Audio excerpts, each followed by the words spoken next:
Hello guys and welcome back to another FPL video. Today I've got something different for you. I've got to present a very different chip strategy made by my friend Kanji.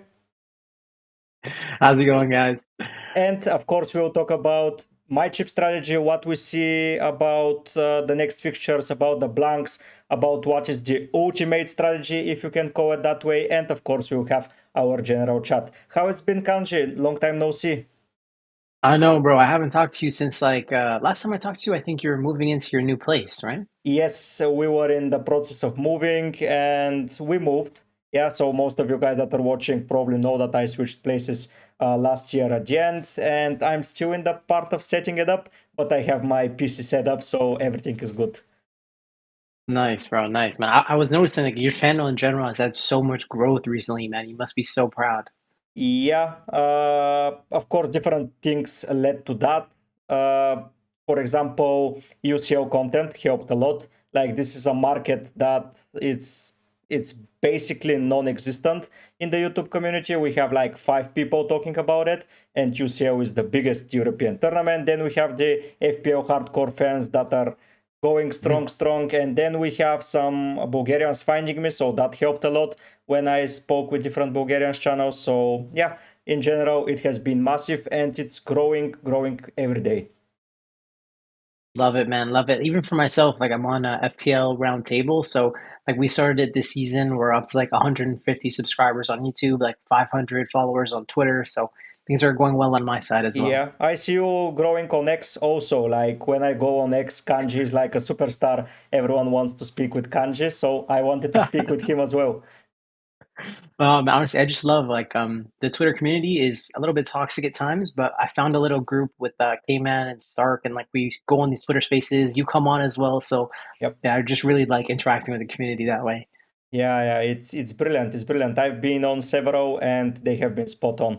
And I see one of your friends is very well performing this year, like top 1K or something like that. Yeah, yeah. So K-Man's on the pod, and he's in the top 1K right now. You know how it is when you're at the top, right? Like when you're doing well, the safety score is so high. Like so, your rank fluctuates a lot. If you have a bad week, you'll go super down, right? Yeah. But he's been doing really well consistently. He's been getting almost every decision right. It's insane. I'm looking at your season. You've been doing well too. So we'll definitely touch on that. Yeah, I can complain on that sense also. I've seen that you've improved massively as well. Last time we spoke in game week 8, I had to check when was the last time when we spoke. And it was game week 8. Now we are upon game week 28, so that's like 20 weeks apart. And I've seen that you've made some interesting decisions. And one of them is for the viewers, Kanji activated the wildcard in game week 24. Please, man, walk me through it because that is the probably one of the few people I've seen somewhere just activate the wildcard so early. What made you click it? What's the thought process? Just walk me through it. Yeah, I was thinking like Liverpool had like a double game week with potentially another double game week like back to back. And I kept thinking to myself, like, I don't really want to triple captain Mo Salah against Everton away. And sorry, I was thinking to myself, I want to triple captain Salah, but I didn't want to use the assistant manager because I wasn't sure if I trusted Liverpool to get all the wins because there was away games. Like Everton were not good against them historically. Bournemouth were undefeated before we played them. So I wasn't sure if I wanted to use the AM. And I knew that I wanted to use a triple captain, so I was thinking to myself, either triple captain this week, or I could just wildcard this week, and if Liverpool advance in the cup, then I could just triple captain in 25. They ended up advancing, thankfully. So it was like a back-to-back double for Liverpool. So I guess the slot owners that went for AM were pretty happy in a way because they didn't need to spend the transfers. But I was kind of right in that sense. Like Liverpool dropped points to Everton, Yeah, they dropped points to Aston Villa. I mean, they had all these away games. I wasn't sure, but since then, apart from that, we've had an amazing season, Liverpool in general. But yeah. just specifically talking about the wild card, like there's so much that goes into it. Like, because when you're wild carding early, think about it like this: there's double game weeks in 24, double game weeks in 25.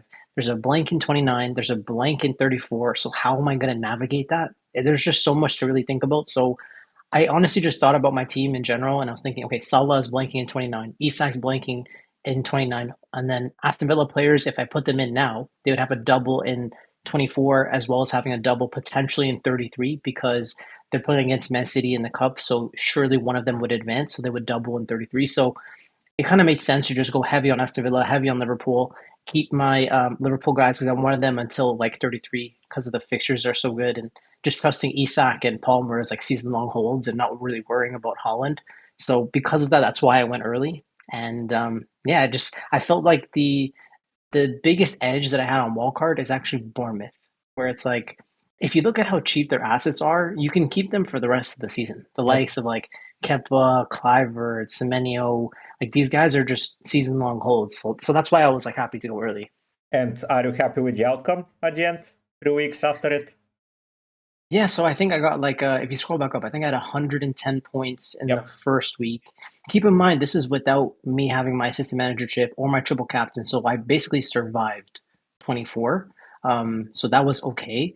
And then I think if you go to the next week, there was a double game week for Liverpool, and that's when I activated the triple captain on Mo Salah. Now, some people are going to be a little bit jealous of that because maybe even you, like MV, I don't know if you're going to be able to triple captain the Egyptian King this season. I don't know if Nope. Liverpool will get another double game week, right? They don't have, sadly. So unless something happens, I think there is a possibility, a slight one, because the final of the FA Cup is in 37. And if I go and look at 37 quickly here, Liverpool face Brighton. So if Brighton reaches the final, I think there is a chance, but that's a very, very slim chance of that happening. So yeah, probably not. Yeah, so that was like the advantage. It was like if I wildcarded, I'd be able to triple captain Salah and then just use my assistant manager later in the season. And I guess like I wanted to like just switch the conversation on to like how like you feel about using the assistant manager in game week 24 and game week 25. The assistant manager looked like a no-brainer for me to activate it in that week because that was the only confirmed doubles that are in a 3-week period. So I wanted to have as many games as possible to have players to play from. So initially I sacrificed, so I kept on Salah for both of those games, both of those game weeks, sorry, and I basically sacrificed one more captain's point, so that's like 27 points, let's say, that he earned. And I said, okay, I'm going to sacrifice it, but then I looked at it and I said, SWAT, am I betting against Liverpool? Because a lot of people bet on the Moyes, Emery, whatever manager in the next, and I'm like, am I betting for Liverpool to lose? Because the assistant managership in my eyes is a pure bet. It's like looking at odds and deciding, okay, that team is going to take points away from Liverpool, and that team being Everton or Villa or Bournemouth or Wolves doesn't look like a possibility. To be fair, in all 5 games that I've had the chip, Liverpool scored 2 goals. So I've got 10 goals combined, and they reached only 2 clean sheets, which was kind of sad for me. But the big thing is, of course, the Darwin miss against Villa and the stupid equalizer against Everton. If those 2 things didn't happen, everyone would have spoken about how SWAT was the best choice. But now in hindsight, looks a little bit poor because Guasnar had 2 weeks in a row with 20 points, so that completely overshadows SWAT. But I just didn't want to bet against Liverpool and wanted to watch the games comfortably and be happy with the performance. Yeah. Sad thing about the triple captain for me is that I will not be using it on Salah. Either if you used it on game week 24 or 25, you outscored Haaland in game week 2, which was the main thing with the triple captains to be decided. Am I outscoring Haaland? Because that was the narrative, and everyone was saying I'm using it in 2 because he faces Ipswich. Now I can use it on Salah in game week 28 against Southampton, and I can trigger it, but I'm not that kind of a manager, and I will be safely assuming. But yeah, I honestly liked your strategy. I wanted to narrow down your team before that, and you had some really amazing players, if I would say, that you currently owned there, and it was pretty interesting for me to hear why you decided to go so early. So you had Alisson for the double, and you were not planning to use assistant manager chip on SWAT, so you didn't need to eliminate the third Liverpool place either way. You had Ho and Isaac that are both having an amazing fixture run apart from the double in 33. Then you have Gabriel, who plays in Arsenal. I see him as a probably second best defender in the league FPL wise. Then you had Salah and Palmer, who are already in your team. You had Calvert-Lewin. I'm not going to discuss that. Probably that was some drunk night that you decided to to pick him. And Amat was not injured yet, so he had a good run of fixtures. Bruno is Bruno, so he's an okay pick. Why you decided to switch so much? Because you had a Palace player that has double and a good fixture being Eze. You have solid performers like Ho, Isaac, already 3 Liverpool players in the team. You had them all sorted out either way, so Bournemouth was the only reason. Basically, in Villa you pressed the button, or you didn't feel No, content?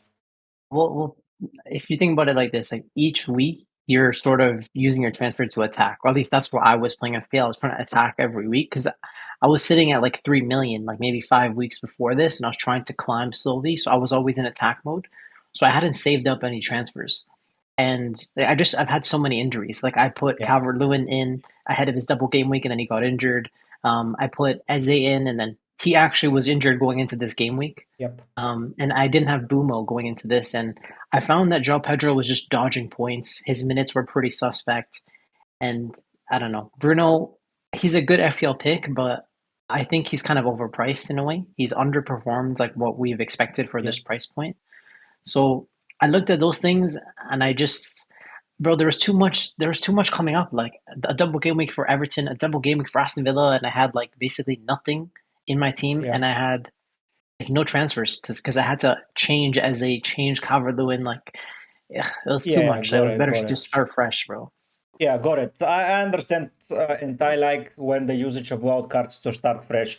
Honestly, I think that chip is, if you're not attacking something specifically, that is just to start fresh. Like, prepare for one chunk of period, like let's say 15 game weeks, and then when it all goes to hell, use the wild card and be on a clean slate and just start over again. I think you used it okay. I was quite surprised to see it by you, but yeah, because I follow your team week out week in from X, and I was like, Kanji has a pretty okay team. If you compare it to mine, you have probably Eze and Bruno compared to my, let's say, Gordon and Mbumo, which is the same 50-50, and you have Calvert-Lewin versus Wood. Like, that's the difference. Everything else is like my team, and I feel happy with my team, and I'm like, it's pretty strange to hear it, but when I see your point of attacking the 2 doubles in a row, I get why you decided it, and now probably you are able to save transfers, or no? You're using them? I mean, it depends. Like at this point, I should be, but each move that I'm making is well prepared for future weeks. Okay. And just like one thing to add on is like the structure of having two cheap strikers with Isak was just not a good structure long term. Yeah. I agree with that. When we get to my strategy, I want to discuss this with you because I'm in a very, very big predicament there. But currently, Okay. this the ranks you've gained. So we met on game week 8 when you were 3 million in the world. Now you're 800k. I would say you're doing really, really well. Like, Yeah, amazingly well. it's been a massive climb. I think my biggest issue this season was actually when I wildcarded in game week 6 and I sold Salah. That was why my rank has been so poor. Like if you look at like if you followed my season, I was early on Cunha, early on Isak, early on Palmer, but Salah was just Yeah. untouchable this season. And if Yeah. you didn't own him, you'd lost every week. Yeah, I sold So him. I sold him in 6, but quickly returned him on my wild card in 12. Like, I was, nope, I'm not living without him. Just put him in the squad. But yeah, but every the week grind was I'd watch amazing, man. I used to watch every game like with my family and I would tell my mom, my dad, like, I'm going with El Salah. My mom would be like, "You're crazy. You like pain, don't you?" Yeah. But the rank gain from, especially from 6th week to up until here, it's like 4 million places, man. Like, it's It's astronomical. crazy. Yeah. It's I crazy. don't Yeah. know if you know the guy FPL Tom from X. You might probably seen him. He's a YouTube guy. He currently went from 5 million in the world. He's currently 10k, something like that. So he has the best season ever, if I would have to say. Like, Wow. this guy is doing something. I mentioned to him, probably you can make a video type of movie and describe how he went from 5 million into top 10k, because it was brilliant. But one thing I want to point out to the viewers, when I was researching and doing the proper thing, you are in the top 300k of the second chance. That would mean that in the second part of the season after game week 19, you've got some amazing rank, Kanji. And I think the decisions have been going pretty well for you, and the way that you have been performing is really, Thank you, really thank good. you. Yeah. Keep in mind, like everyone has had their assistant managership used. I think it's like 80% used in the engaged community. So Yep. 80% of people that are probably watching this video have Yeah. already used their assistant manager. And I would say that probably has the highest ceiling of any chip in the game. Yes. And I still have Yes. that to climb rank. So Yes. let's see what happens. We'll get into the triple captainship discussion with you because I want to hear your thoughts about it and how you mentioned to me how you want to use it, but let's discuss it there. Currently, this is your team, Kanji. I see several things changed. I don't see Mikulenko anymore.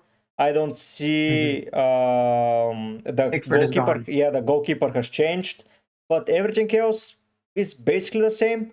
Like, you're in a pretty good position, I would say. Just talk me through your team. What are the future plans? What you want to target with it? I think the Bournemouth mids are some of the best assets in the game. I know that people are going to be targeting the doubles, the likes of like Newcastle and Palace that are coming up, and maybe Man City and Aston Villa and 33. But just in general, Semenyo and Clivert are just some of the best FPL picks in the game. I know Semenyo doesn't have any set pieces, but he's a 90-minute man. He doesn't miss a minute. And did you know Bournemouth have the third most XG in the league as a team? I couldn't believe that. So I just Yeah, think Semenyo and Clivert are great. Like Clivert on the pen, Semenyo the 90-minute guy. So happy to just keep them probably for the rest of the season. And yeah, like Palmer, Salah, I'm actually hoping to keep for the rest of the season, maybe until game week 35 when I'd switch to Holland. But I'm looking to just avoid Holland in general. And then Bumo is the one spot where he can switch. He can become an Eze, he can become a Gordon and come back to Bumo. And Watkins and Isak are basically the untouchable front two. Now, Isak has just picked up an injury, so there are doubts, but there is, like, I think 15 days to the next game in the Premier League, so maybe he'll be back by then. I probably. don't know. Eddie Howe is not the type of coach where you can get a lot of No, information from no, him. He's no. such a liar, but Zero um, info yeah. by him. Yeah, literally, bro. And it's tough because like I went for NDI in the double game week and he got injured as well. Yeah, So you'll that's see most people frustrating. will be getting points off the bench, but I'll be getting zero off the Yeah, bench. A little bit yeah, unlucky, but yeah. It that's all happens. good. It happens for sure. Yeah. Why do you think What's Watkins easier? is untouchable for you? Oh, I look at him where like last season he outscored Holland. And at the beginning part of the season he wasn't even getting 90 minutes.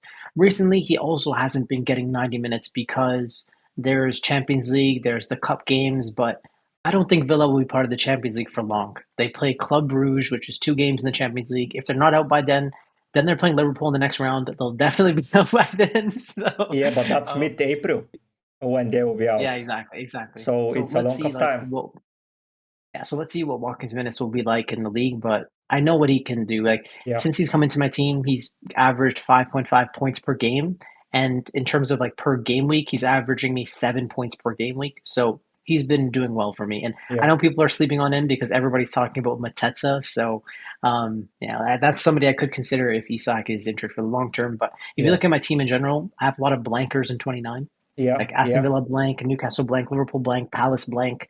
So I'm set up for them longer term if I can just free hit 29 and move forward. Yeah, I got your free hit that you had on X prepared. So talk me through the free hit and why this. The captain's here is Okay, on okay. Foden, but you tell me which the captain is later on. Yeah, Holland's definitely the captain. Okay. Like this week is very like open for captaincy. Like there's nothing to really separate them. And I didn't really want to captain Bruno Fernandez, and he would have been my captain.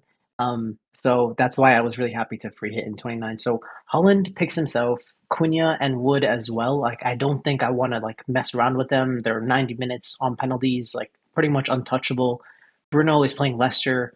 I think it's away, but I mean Yeah, he's on it's away. penalties every time Man United score. If they score, Bruno's usually involved some sort of like set piece or something like that. Bruno is definitely in there. And then Clivert and Bumo are the ones where they're also on penalties. Like, keep in mind, the entire attack is on penalties except for Foden. Yep. So they all have a route to points, set pieces, penalties. Like, I don't really think I will touch anything in the attack except for the Foden spot. Yeah. Could you believe Foden was benched last game? Yep, I can. Honestly, I honestly don't think Pep likes Foden, to be fair. Like, he has, I think, made everything possible for him not to play in his position, honestly. Like, he finds somewhere else to put him on the field. He at one point was like a right wing back in the season playing, then he's a left winger, then he's the striker against Liverpool, then he's an attacking mid. Like, I get Foden is versatile, I get that he's everywhere, but he was the best player of the freaking league last year, and you should be building on that in that sense. Like, KDB is gone, let's be real, his days are gone. Everything else should be built around that player that is the local boy that is going forward. I get that Haaland is the goal scoring machine. I get the other players are good. But the season without Rodri and Foden not being the vocal point, for me is like something so mind blowing. This guy cannot get up to speed because he gets switched around everywhere. It's like you have the best player in the league, like for example Salah, and then you start putting him at left wing, then you start putting him as a defensive mid on the right, like covering for Trent, not getting forward. Then you put him as striker. No, that doesn't happen. When you have a best player, you put him in the best position possible, and that's it. Like, I'm so frustrated seeing Foden struggle this year, and I was quite surprised to see Foden from you here. I don't know which other player is good to have here, because a lot of the good midfielders are blanking. Probably Palmer is an option against Arsenal. You never know. Heung-min Son might be an option. Palmer. Okay, well, Son is playing away at Fulham. I think he has 1 goal against them in 7 appearances, so I wouldn't even go for Son. He was actually benched as well this week, and what the Spurs hell? are not gonna. Yeah, I mean, Spurs are not going to prioritize the Premier League. They're just like Man United. They're trying to play for Europa League, right? True. You're true in that sense. Very true in that So sense. it's like that Foden spot, it's really open. Like right now, it could be Foden. If I want to, I could put Semenyo there. I could put Gibbs White in that position. Like that's the fun spot. And I'll figure it out when I get there closer to the day. But for now, Foden has the most upside, you know. Maybe Bowen. Maybe Bowen as well. Yeah, I did notice that Paqueta is actually back in training, and Paqueta's on the penalties if he's playing. Yeah. So I don't know if Bowen's on pens, but And still, Bowen's a great player either way. and just like 16, 17 days away before that fixture, so everyone in the freaking league can be either injured or back. So yeah. And the defense, Moving what on to about the the defense. defense? Yeah. Yeah, so Vardiol is somebody I've admired for basically the whole season. I mean, I've hated Man City defensively because their midfield was so poor without Rodri, but they added this Nico Gonzalez guy, and he brings a physicality that no other Man City midfielder offers. So I think he'll change how good they'll be defensively. And so Vardiol, for me, is somebody that if Trent leaves and he goes to Real Madrid at the end of the season, we go into next season, I think I might just hold Vardiol the whole year because Rodri will probably be back by then, and Vardiol pretty much plays every game for Man City. So I don't know. I've been a big fan. I just haven't trusted the Man City system right now, so I haven't owned him the whole season. But this feels like a great opportunity at home against Brighton. I mean, Chelsea against Arsenal. This is the thing. Arsenal is an interesting point of conversation because they're not really playing that great of football. They can't really score many goals. They're struggling to score, and you would think that a team that struggles to score will push forward more. And that means they'll be more likely to concede on the counter. But for some reason, Arsenal just don't really overload the attack. They still stay super balanced. Like Arteta is happy to just like, you know, have that strength defensively, which is his defensive philosophy. That's how he plays. So Gabriel's always just a good pick, and Palmer, he just shies away in the big games. So there's no way he's on my free hit. And Nuri against Southampton, he's the perfect punt. Him and Quinier are the reason that like the free hit will have a lot of differential value. And I mean, if we're going to be backing Wolves, I know it's not at home, but against the worst team in the league, those are the two guys to own, right? And Sells is just there because Nottingham Forest have been so solid defensively. But I think the defenders really pick themselves if you sit and think about it. Like in the fixtures, those feel like the best three. However, I could consider a double Nottingham Forest defense, but I'm not even sure who I would drop from those three defenders. Probably I will not drop anyone. I have to say something about Gvardio. I got him this year for 5-6 weeks. I got him when City had the beginning of the year, the very good fixture run facing Everton, Leicester, blah blah blah, all those kind of stuff. And he managed to score in the week before I got him. and in the week after I sold him. Like for those 6 weeks, he Wow. got me 2 clean sheets and nothing in attacking return, and he scored his 2 goals as of recent in the weeks just making the border around my decision. I was so frustrated, but yeah, Guardio.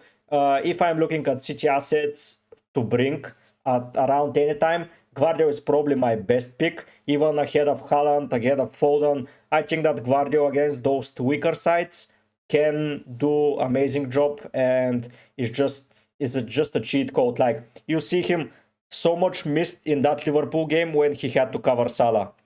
Like he was pushed Mhm. so far behind to his usual position because he had to cover Salah, and then they struggled. Like there was no support for Doc on the left, so he could have went past Trent 110 times, but no one to cross to, no one to pass back to. Like it was like a mini game. Like on training, you say to the defender, "Stay still, man." The midfielder will do a skill shot, and he will just do something else. And like Trent was sitting, Doku was doing the flares, and then nothing happened. But that was because Guardiola was pushed back against Salah, and I don't think they will face an opposition in the next weeks that will have the same appeal as Salah. Probably. Mhm. So I think Mhm. Guardiola is spot on, and I'll be looking to get him as soon as possible also in my side, which I don't know if it's going to be for 29 because I will do some transfers there to fit all the players, or on 30 31. But for sure, for that Leicester game, I will have him no matter what. Guardio is into the side, and Yeah, that, he'll be one of the he'll yeah, be one of the best differentials that game week. He'll be yeah, owning Guardiola for sure. yeah, I agree. Him and Tate Nuri and Cunha, I think those will be my 3 transfers. I will be taking a hit to do it because I have 1 transfer less. But probably those 3 players will be joining my side. I will not be able to afford Haaland, sadly. But Cunha, Tate Nuri, Gvardio will probably be the move. If I don't go for Gvardio, I will go for a Forest defender. But come on, I prefer the City team just for the banter. Who would you captain in 29 if you don't captain Holland? Cunha, probably, or Wood. It will be a massive Mm. differential captain for me that week, as I will have Palmer, but he's not the captaincy option against Arsenal, in my opinion. I have Wood, I have Mbumo, I have Cunha, I have Kluivert. Those are the players that I have, and it will be probably Cunha against the weakest side in the league, or something like that. I don't know. I may go and captain Guardiola and just close my eyes and watch the game, but No way, no yeah. way, no way. No, not against Brighton. Mitoma might even score in that game. So But Mitoma is on the left, so someone else will have to keep him at bay. that's true. That's Yeah, true. It's weird. His positioning is insane, Guardiola. yeah, I agree, I agree. That leads us to your strategy about the the assistant manager. I'm very interested to hear what you think about it because, as you mentioned, 80% of the game has already used it, and I want to see what the rest of the 20% are going to do it. So see you soon, guys, with the chip strategy for assistant manager in 31 to 33. So here is the 31 to 33 fixture difficulty rating, and I have the league table, and I want to hear what Kanji has to say about that chip strategy and what is about to happen, because I'm lost for that chip. I used it, I don't think about it anymore, but for sure Mm. some of you guys will have to use it, and I want to hear from Kanji. You're up, man. Yeah, so Ben Crellin and James from Planet FPL, two of like the best fixture gurus, are expecting a big double game week in 33. It's supposed to be the biggest double game week of this season. So there are going to be some doubles. The most likely teams to have a double will be Aston Villa and Man City, because they're like the favorites in the FA Cup. There are other teams that will double. There will be more doubles in 33, but we can figure that out when we get there in terms of the assistant manager. But up until then, it seems like a really good window because in 31 you'll have a single, 32 is a double, 33 is a double. So it's 2 doubles in 3 weeks, similar to what the slot owners had and the Moyes and Emery owners had. So the way that I'm looking to navigate this is Glasner has been playing really good. Like the Crystal Palace team has been playing great football. There's a potential chance for 2 underdog chances in game week 32 away against Man City and against Newcastle. I know they're both away games, but Palace have been very solid defensively, and maybe even playing away from home. I think they have the best away record in the league. I think they picked up the most points of any team away from home apart from Liverpool. So They seem like a really good team to be backing. In my current squad, um, I have Henderson and Munoz, and I have Isak and Hall. So I have two Palace and two Newcastle, and I'm going to be looking to add one more from the Brian and Bumo spot, either one adding Eze and then using the AM on Newcastle, or adding Anthony Gordon and then using the AM on Palace.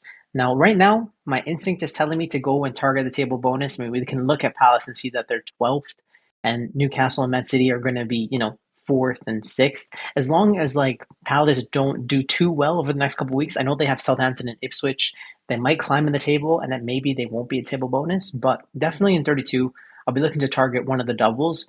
33, I'm thinking to target Man City. But I'm a Liverpool fan. I don't want to cheer Man City. Yeah. What do you think? Like, if Aston Villa had a double game week of Newcastle at home, Man City away, and then Man City have a double game week of Everton away, and then Aston Villa, what would you do Oh in man, 33? probably in 33, I would get probably Guardiola at the end of the day if he has a double, because he's the only safe player that will play in that game week for City. So you have a certain double game week player from them. Of course, they're not going to get the table bonus. It's basically like the dilemma: should I go for the table bonus or should I bet for the better team? Like if you go for Guasner, I would argue to go for Emery because you already committed to that strategy with table bonus and you're betting against the favorites. So, in hindsight, Crystal Palace will be 5 spots below Newcastle and City, in my opinion. So, I think that even though they have Ipswich and Southampton, the other fixtures, I think that Newcastle will be around 5th. City will be 3rd, probably around that time. So, I think that you will be having a great potential with Palace. And if you commit to that strategy, I don't think it's the time to bail out and go for the safe option, as you may probably get either a very high score from Guasner or a very low. And then for you to justify it, you have to commit to that full speed ahead of table bonus, because you need to either compensate for the lack of it or just go full speed ahead. If you go for Eddie Howe, I will go for Guardiola, because you already committed to the safe option and run through the safe option. If you go for Eddie Howe, I can see yourself going for Emery also, but if you risk it with Guasner, for me, you should risk it with Emery also, as you will need to either make ground or go further ahead.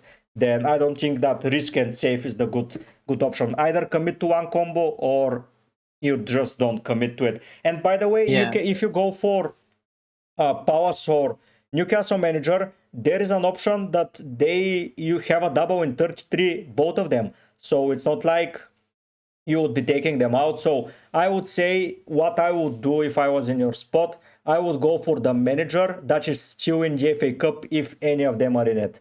So I will leave my door open to not using the transfer on the manager, because with that strategy you're committing, you're saying, okay, I have a banked transfer between 32 and 33. With getting the manager that possibly will double up in 33, nothing is confirmed, of course.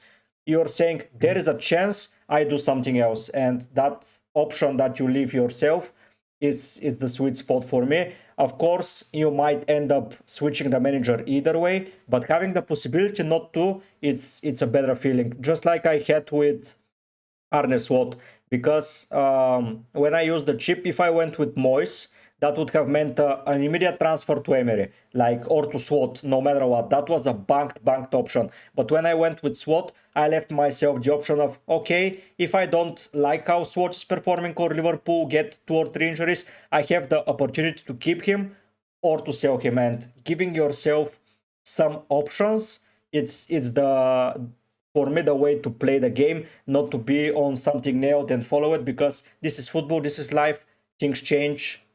Yeah, Managers, 100%. yeah, And like with that being said, it's like I put myself in a position with two Palace and two Newcastle, so I can go either way. yeah, So I have the exactly. money from Mbumo to move to Gordon or to move to Glasner, because I already have point 0.5 in the bank. So Mbumo down to Gordon gives me enough to go to Glasner still. So Yeah, I yeah. have the options. Now, also, I guess the next step would be, who would you use the AM on in 31? Now, if I want to go for the cheaper Glasner strategy and I only have point 0.8, I was considering Aston Villa. at home to Nottingham Forest. I think they'd be the favorite at home, especially if they're already out of the Champions League and they're just focusing on the Prem. But I saw the way that Palace destroyed Aston Villa on the counterattack, and I'm a little bit nervous that Nottingham Forest could actually win that game. And then the safer option would be Newcastle against Leicester. Like that's just a lock for a 2 or 3-0 win, don't you think? I would say don't bank so many transfers for the manager, man. I think that you planning already 2 transfers on it and not having a free hit for 34 will hurt you more than everything else, because for 34 somehow you have to get at least 7-8 players in it.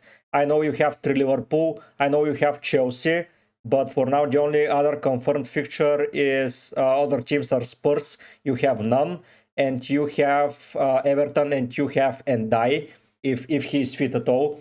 So Yeah. you have to have some transfers, and you already mentioned you don't have anything spared. So you not having anything to spare between 31 and 33 will be very hurting for your rank, especially if there are surprises in the FA Cup.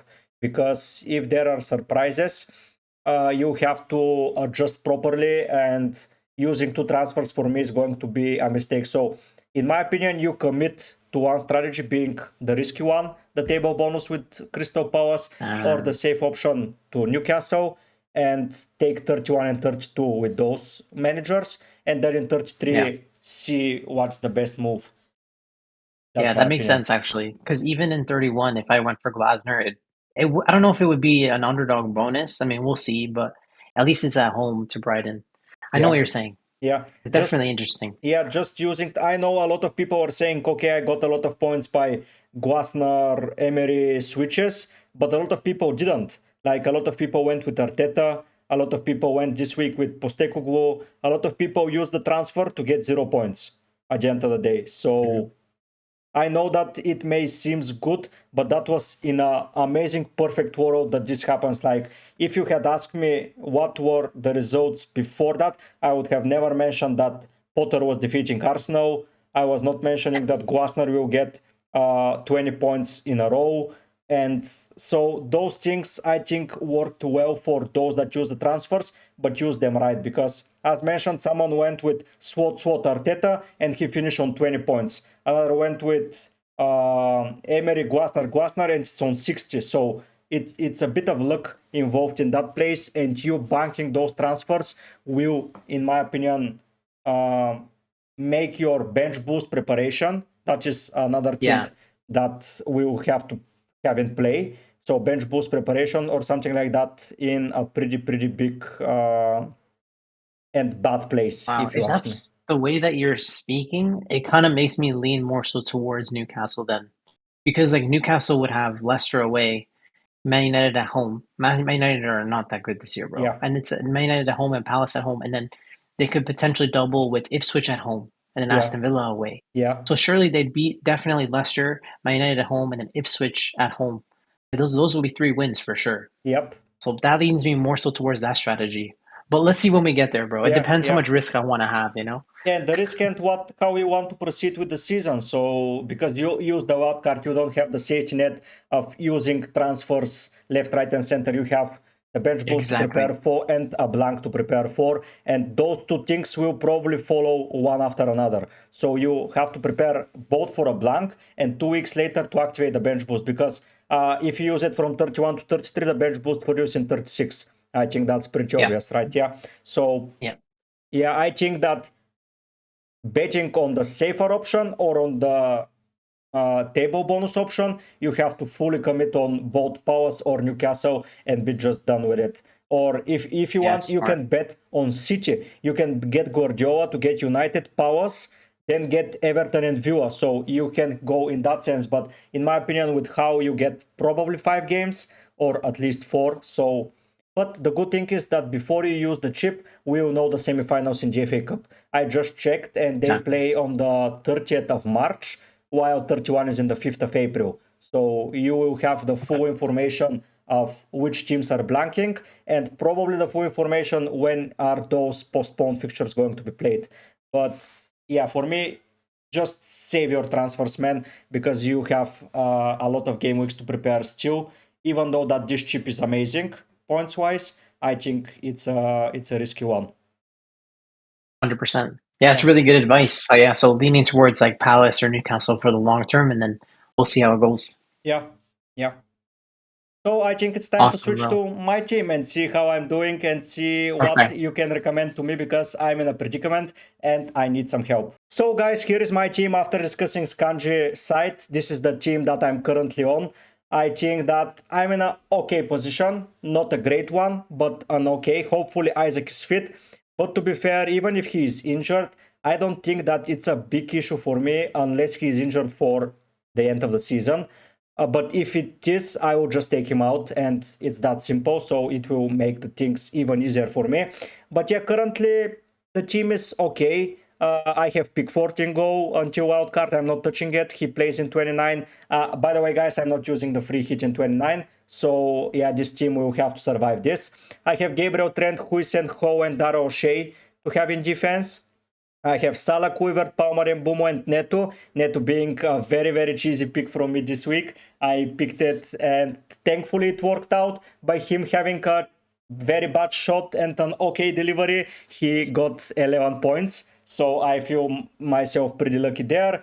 And I have Isaac Wood and Joao Pedro. Joao Pedro luckily scored and is coming on as a sub. So yeah, last week I got the points from Joao Pedro when no one else got him, the 12-pointer. And I missed the Ho points, by the way, which was pretty sad for me. But I was never picking Ho over Huijsen, who played an easier position. So yeah, it was Ho in that week that got the benching. But yeah, this week, pretty general, okay. And the team is in good position. So my strategy at the moment, Kanji, to mention it to you, is crash my team in 29 and completely trash it out. Then use the wild card in 30 and bench triple captain probably in 32, bench boost in 36, and free hit in 34. So that is the team. Okay. The thing I want to mention compared to your strategy is that I'll be offloading the Liverpool defenders. I think that just them not having a double and them costing a lot of money will be very detrimental for me. For example, Trent will become Guardio, so that's an immediate switch there for the around same money. Gabriel, I don't know if it will survive the wild card at all, as Arsenal will not have a double up also, but probably will keep Gabriel to have the Arsenal cover because their attack is so poor. Their defense should at least give some. Ho, Huijsen, I think are surviving because both will have a probably. So Ho has a double no matter what, and Huijsen has an amazing fixture run, as we already discussed with Bournemouth players, and he's cheap as hell. I can keep him on the bench if he has a bad fixture, so he survives the team. Then we move to the midfield, and Salah survives the team. That's without any question. And then Kluivert survives, as with you, because he's amazing cheap option on penalties. He's like a mini Palmer version of last year. Palmer is gone because they don't have a double up. And Bumo probably will be gone because they don't have a double up, which will hurt me massively, by the way. So here it will where I will get hurt, probably on Bumo and Palmer. Neto is gone after 29, so Neto is not going to survive anything. Up front, Isaac, Wood, Pedro. Pedro is gone. That's without a question. Wood and Isaac. Isaac will probably survive. Not probably. Will survive unless he's injured. And Chris Wood, it's 50-50. All depends on their performance in the FA Cup. But that's in the short story of my team. My rank compared to game week 8 when we started, I was 220 in the world, which was okay-ish. Then I got up. I entered the top 100k once here in game week 9. Then I had my worst performance by far. And then I went and go poor, especially after the wild card in 12. I went down 100k places, and that was so bad. It was the worst feeling in the world. But then it potentially went up, and I'm currently sitting at 18k, which is amazing. Yeah, it's okay, and this is without the Joao Pedro points. Auto subs. Yeah. The auto subs will come in, you'll go higher. Yeah, so around 15k-ish I will land. So this will probably be my second highest score of the season. My top was 12.6. But yeah, I had a pretty okay season. Last weeks I have been pretty safe. Like I didn't want to risk it. I went with the boring Rogers pick for the double up. Then I switched to Kluivert. Before that, I was buying players like Chris Wood to fit their players. I was getting Gordon, just players that are gaining popularity, which I think played to what I believe around Christmas as my strategy. As I reached this point, the bad thing is that they stopped delivering around game week 21, and yeah, especially Palmer stopped delivering. Players like who else, Gordon stopped delivering, which was a massive issue for me because 8 million were invested there and he was just not doing anything, while Kluivert and Semenyo were having field days. But in general, I've done okayish, learned some things, and will take them. And now I return to my beautiful cheesy picks like Neto. I always try to have one cheesy pick in the team, and this week it worked. Hopefully next it will also, but just liking to have a little bit of fun with the game because it's a game of fun. But that's the short story about my team. Now the more interesting part I want to discuss is the FA Cup fixtures and how you see them. You're a man that enjoys watching football and watching different types of teams. So how do you see the fixtures? We start with Villa versus Cardiff. What do you expect there? A rotated Villa Well, I think side? like What? in general, like all of the big teams have easy draws. Like Villa has like a team that's a league below them. Man City have a team a league below them. Um, I think Nottingham Forest maybe have some of the more difficult one. Man United have a difficult one. Newcastle have a more difficult one. I mean, Palace will easily go through. Like, I'm more interested to watch like the Bournemouth Wolves, Newcastle Brighton, Man United Fulham, Nottingham Forest Ipswich will be massive because Yeah. that'll determine if like Buma will have a double game week in 33 or Wood will have a double game week. I mean, there's a lot to really like expect. I mean, these games are going to be really interesting. I know they're not Premier League like EPL games, but they're still relevant for us. Yeah, but have in mind that there is one more round after that until we see who is having the double. So even if Forest or Ipswich go, one of them will go through. They can face City and they can be out. So I'm a little bit skeptical around that hype of this round in particular. I think the quarters are the bread and butter of what we need to expect. Because as you mentioned, I see Villa at home, City at home, and Crystal Palace at home go comfortably through, like massively quickly through. I see Preston North End and Burnley. Then we'll see who will have the luck of the draw once again in the quarters with the championship side. So whoever is there with the Prem team probably will have a blank and respectfully a double. Bournemouth Wolves is a pretty interesting game in my opinion because this is where the double between Cunha and Ait Nuri versus Kluivert and Semenyo / Kepa comes alive because this is a very, very... For me, those two teams hold some cheap gems, and if some of them reach the semifinals, I think that's going to be the interesting part, and I really hope some of them reach it because we will have some great players in our teams for those fixtures. Definitely, Yeah. definitely, man. And from Fulham United, I honestly don't care who goes through. And if someone reaches the semi-final, like the only player I have in mind is Robinson that I would pick from those sides. And that's very stretched. Like I don't care about United. He was benched this week. He was Like, benched Robinson because of was that actually fixture. benched. Yeah, because of that fixture, he was benched.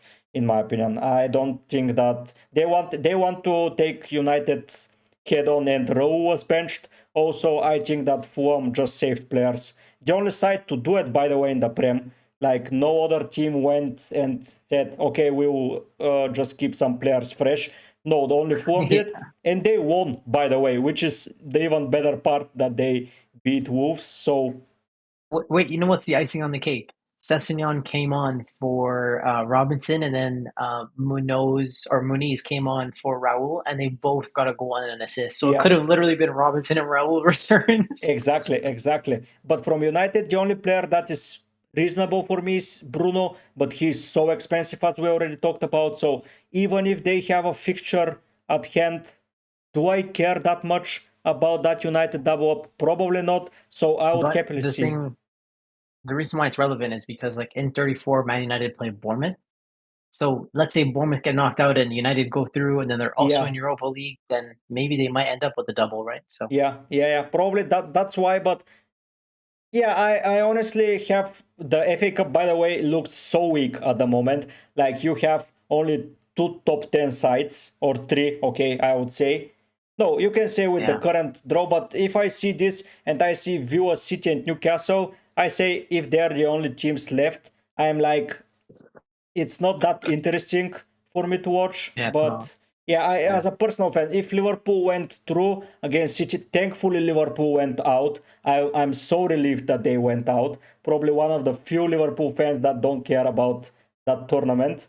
But if they had to play City, where City have no European football and no chance of anything in the league, Liverpool would be like mm, with Haaland, City will be with Haaland, Foden, Marmoush, etc. yeah, Liverpool will be with Kwanzaa, Endo, Elliott, Chiesa, probably Darwin, and City will defeat us, in my opinion. And then everyone yeah. will say, okay, but why didn't you use your best side? Are Liverpool scared? Why they don't rotate? Why they rotate? There is a high chance of injury. Like this dropping out of the FA Cup against Plymouth is the best thing that happened to Liverpool, possibly, at least in my opinion, as a fan.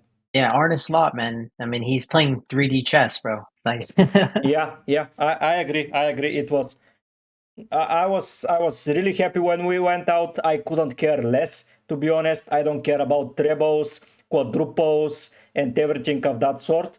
I care about the league. I don't even care about the Champions League, to be fair. If Liverpool win the league, I'll be so happy that even if they lose against Newcastle, PSG, and already Plymouth, I'm like, fine, we won the league. That's what matters to me because we've been to 3 UCL finals in the last 7 years. We won FA Cup, Carabao. Still, title with fans is something that I would want to see this year. And 100%. yeah. And looking at the fixtures, by the way, for 34, we already mentioned that we have Liverpool Spurs confirmed. So that's a good fixture for every Liverpool fan. And we have Chelsea Everton. Those are the only two fixtures that are 100% confirmed. And that is the reason I went to the strategy with free hit in 34. I was on your strategy, not with early wildcard. I was going to be a late wildcard, like in 35. But my strategy here was last year we had 4 fixtures in the biggest blank, and they were shite, man. Like the teams that played were Spurs, Forest, something like that. And I'm like, I'm not free hitting Spurs and Nottingham Forest players in. So what am I going to do? Now I have to free hit Liverpool players and Chelsea players and Everton players. So I have more options to use the free hit, like go to Palmer, go to Trent, that I will probably not own on my wild card. Go for Konate, Van Dijk, or whoever else I want. Go for Gakpo if they're still fighting for it. So I have the options to go for good players. So the fixture between Arsenal and Palace, it all relies on Palace going through the semis. So that would say that they will go through this round, and it's all about the draw, about the quarters. Bournemouth United, both teams are still in, so that's a massive thing. As you mentioned, United can reach the semi-final here, and Bournemouth would be having a double up even if they don't reach anything at the tournament. Then we have Brighton, West Ham. That's a very high possibility of a game to happen because they face Newcastle. So if Newcastle beat them, Brighton, West Ham is confirmed. If Newcastle go out and Ipswich go out against Forest, we'll have Newcastle players to free hit. So I was like, with the draw that I've seen in the round of 16, I'm okay. This free hit might be good because the best players in the league are having a week there. So who am I missing realistically? Probably City and View assets. That game will be blank, 1,000,000%. Then we go to Fulham, Southampton. So Fulham, if they go out against United, they have a week here. So I think that this year the FA Cup double ups, they don't, the blanks, I will have to say, they won't matter that much for the league.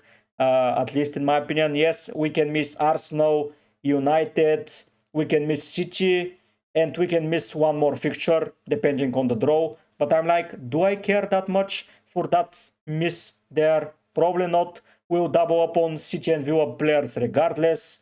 We'll get some Arsenal players if Palace reach the semi-final. So yeah, I would be a happy man with that strategy. What do you think about it? With my 100%, yeah, makes sense. So you're interested in a free hit 34. I mean, if you're going to be doing that, that means that you wouldn't really have like Palmer in your team. Would you even consider dropping Salah from your team as well, or no? no. Okay, I was just checking because No, I've seen that Andy from Let's Talk FPL and Pross talk about that, but yeah, uh, man. Is this the fixture difficulty rating for the next fixtures? Talking about the wild card, he has Everton, West Ham, Leicester, Spurs. Okay, I'm going to free hit here. In that 4 fixtures here, I'm not going without Salah. That's like suicidal. Even if he I has agree. no fixtures there, like no way, man. In a single week, I can even see myself captaining him in 33 before, even if some teams have a double up. So if I don't use the Well, bet, yeah. Holland would have a double. That's the thing. So Yeah. That's the thing. That's the only thing that.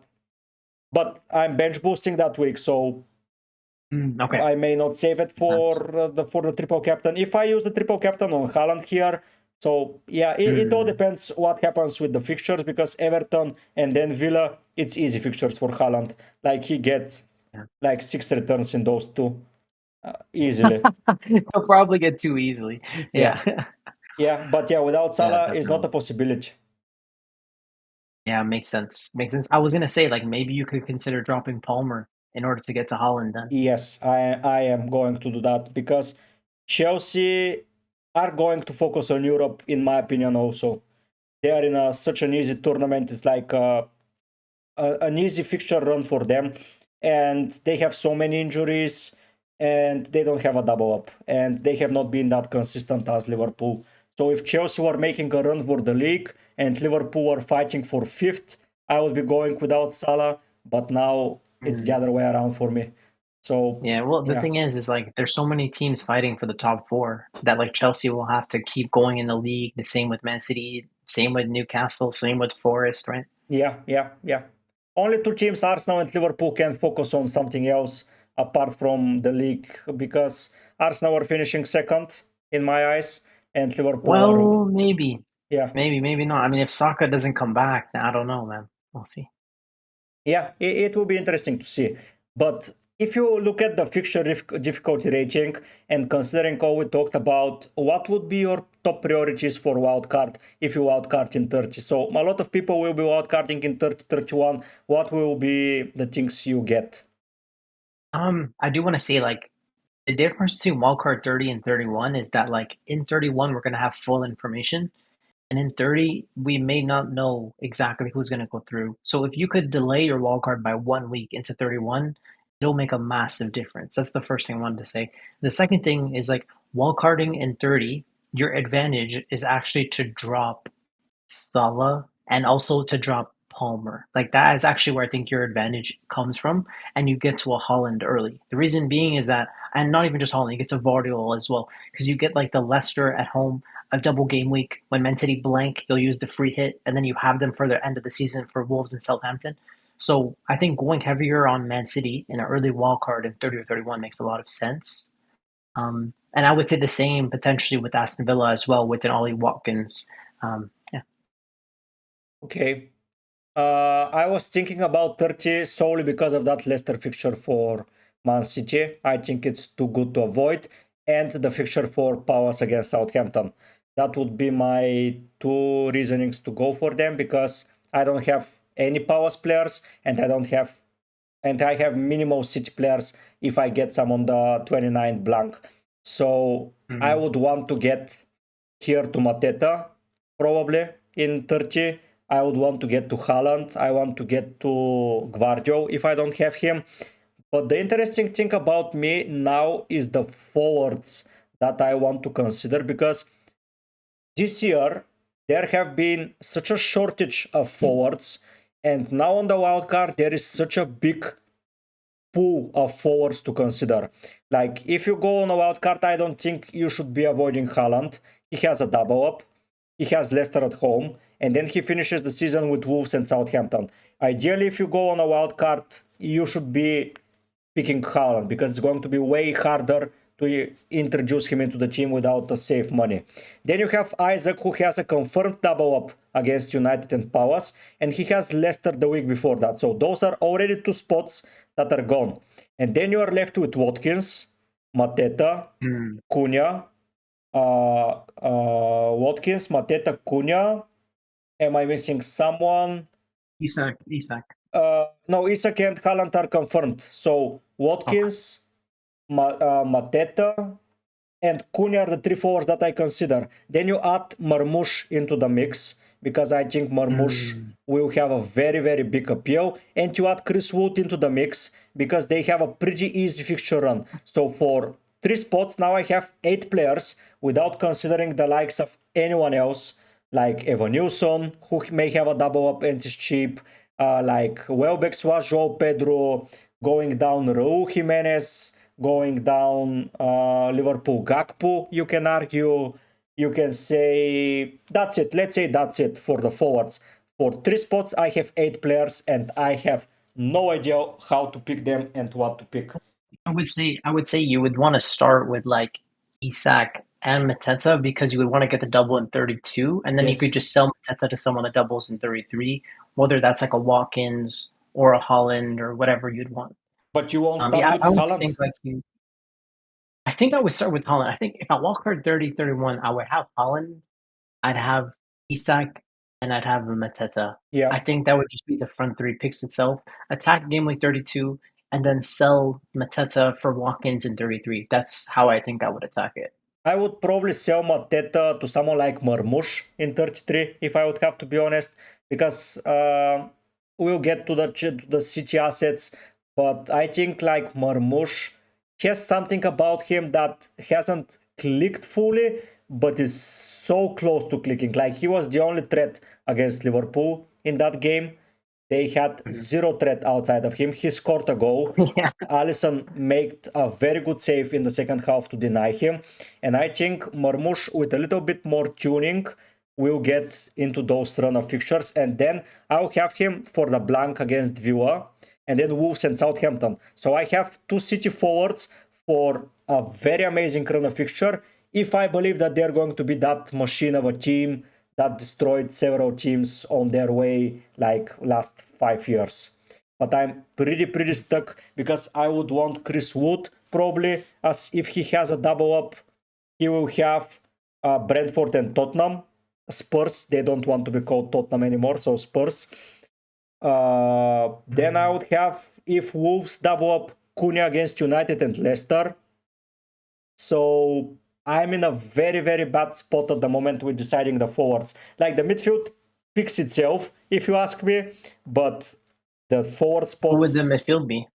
Salah, for sure, even if he doesn't have a blank. Kluivert, in my opinion, Ipswich, West Ham, Fulham, Crystal Palace are a team to target. Then you get probably Gordon, because... or Eze, but let's say Gordon / Eze. Yeah. And then we see if Mbumu is a pick or not. We have the final spot limited. We have the Aston Villa players like Rodgers, Rashford. I can go there. We can have Saka back by then. The rumors are that Saka is back after the international break in 29. So he might be back. So Saka might be an option, especially if they double up. Like, the last spot is a little bit questionable. The defense, I already mentioned, I will go Guardiola, Gabriel, Huijsen, and Munoz, and those 5 are done. Like, those spots are immediately done. The goalkeeper's a little bit iffy. Like, I don't know who to pick in goalkeeper spot. If you can give me 2 keepers, I'm all ears. I mean, it'll depend like what happens with your bench boost and what you're looking to prioritize later on. Yeah, I would say the same. About when I'm bench boosting, that is the question. Is it 36? Is it 33? Is it somewhere else? Yeah. I would say that like if you have your triple captain left, right? Yes. Like, that also is like a consideration. Like, if Holland has a double in 33 and Isak has a double in 32, and now we just noticed Isak has picked up an injury. Maybe Isak doesn't play 90-90. Maybe he plays like 75-75, and then that diminishes the appeal of Isak for 32 triple captain, right? Yeah, exactly. But that's the biggest double in 33 speculative saying. So would I want? You could also consider like a double game week. You could also consider a bench boost in 32, because you'd have like Newcastle doubling. You could have like Isak, Hall, Gordon. You have Palace doubling. You could have like Mateta, Munoz, maybe a Henderson in your goalie spot, and then you could just figure out the rest of the players. Like maybe you'd have like a Vardiol, a Holland, I will a have them. Chris Yes. Wood. You could have like that type of thing. There's a chance for 32 bench boost. It's Yeah. like you have to figure out your chip strategy. I just want to say like the Isak injury really changes the entire landscape of FPL. So like we need more information on that. Like it Yeah. changes a lot. Yeah. Um, Yeah. I, I would I say don't yes. think, if I'm honest, bro. I don't think Isak is actually injured. I honestly don't think he is. I think Eddie Howe went into the Liverpool game, didn't want to show his hands on how he's going to set up in the actual FA Cup final, and he just decided to like say, whatever, we're not going to win this game at Anfield anyway. That's what I honestly think happened. It But might let's it see. might be true. Yeah, it might be true. We don't know. We have to find out, right? Yeah, we'll see in the weekend if he plays or not, because He won't play in the cup. Why would he play in the cup against Brighton? What's the point? they're in that cup. Have I think in the FA Cup they have a bigger chance of winning than the Carabao. If I would have to be honest, that's my honest opinion. I don't think that Liverpool lose that final. After watching last night performance, I honestly don't think they're losing that final. But it depends, bro. When if you replace Wilson with Isak, they're a completely different side. True, that's true. Yeah. But if you replace Jota with Gakpo, we are even better. I would argue this Yeah, season. that's true. So yeah, That's true. we can have both arguments there in that sense. But we missed our striker and they missed theirs.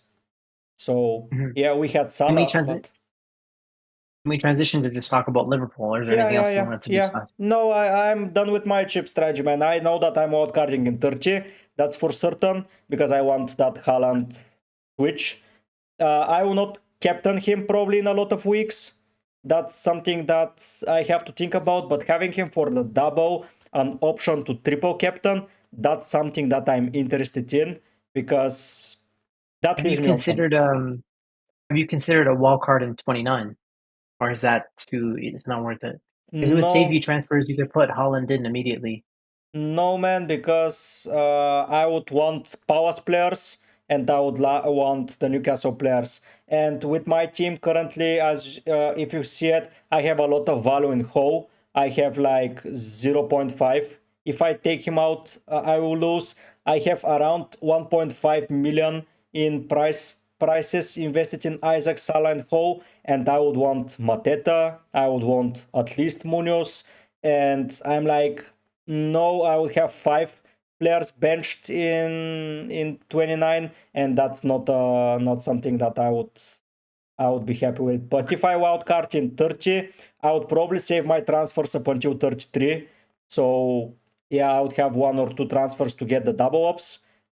So yeah, Makes sense. I would be happy. I thought about that the 29, but I was like Mateta, Munoz, Ho, Isaac, Gordon, and Salah. Those are 6 players that I for certainly would want, and that's not going to happen in 29. So yeah, that's it. Yeah, But yeah, I want to hear makes about sense. the Liverpool season so far from your perspective. We talked about a lot of FPL. Let's talk about some football now.